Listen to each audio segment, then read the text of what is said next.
என்ன பண்ண போகிறோம்னா கேபேஜ் சிக்கன் மோமோஸ் தான் பண்ண போகிறோம். அதுக்கு முதல்ல சிக்கன் எடுத்து போட்டுப்போம், ஆனியன் போட்டுப்போம், 2 ஆனியன் சின்ன சின்ன நறுக்கி, 2 பச்சை மிளகாய் சின்ன சின்ன நறுக்கி, அப்புறம் கொஞ்சம் கொத்தமல்லி தழை நறுக்கி போட்டுக்க வேண்டியதான். 1/4 ஸ்பூன் மஞ்சள்தூள், 3/4 ஸ்பூன் தனி மிளகாத்தூள், 3/4 ஸ்பூன் குழம்பு மிளகாத்தூள், 1/2 ஸ்பூன் தனியாத்தூள், ஒரு 3/4 ஸ்பூன் வந்து உப்பு சேர்த்துக்க வேண்டியதான். போதுமான அளவு, எக்ஸ்ட்ரா தேவைன்னா போட்டுக்க வேண்டியதான். 1 ஸ்பூன் வந்து இஞ்சி பூண்டு விழுது, இப்படி மிக்ஸ் பண்ணிக்க வேண்டியதான்.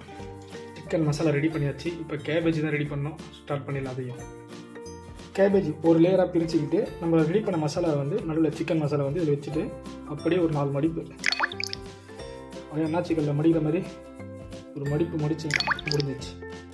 இட்லி குண்டால் வச்சு ஆவியில் வேக வச்சு எடுத்து சாப்பிட போகிறோம். ஃபினிஷிங் எப்படி இருக்குன்னு பார்த்துட்டு, டேஸ்ட் எப்படி இருக்குன்னு பார்த்து உங்ககிட்ட நான் சொல்கிறேன்.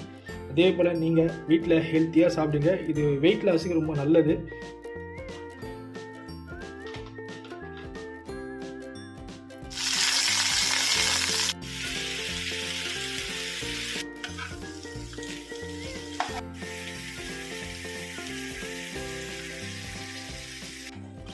ஃபைனலாக cabbage momos healthy food ready ஆகிடுச்சு.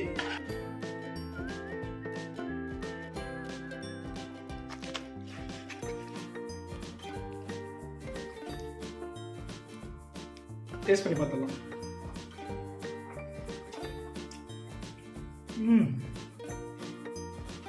செம்மையாக இருக்கு. வீட்டில் ட்ரை பண்ணுங்கள், சப்ஸ்கிரைப் பண்ணிட்டு போங்க, மறக்காமல் பெல் பட்டன் அழுத்திட்டு லைக் பண்ணிட்டு போயிடுங்க. பாய்.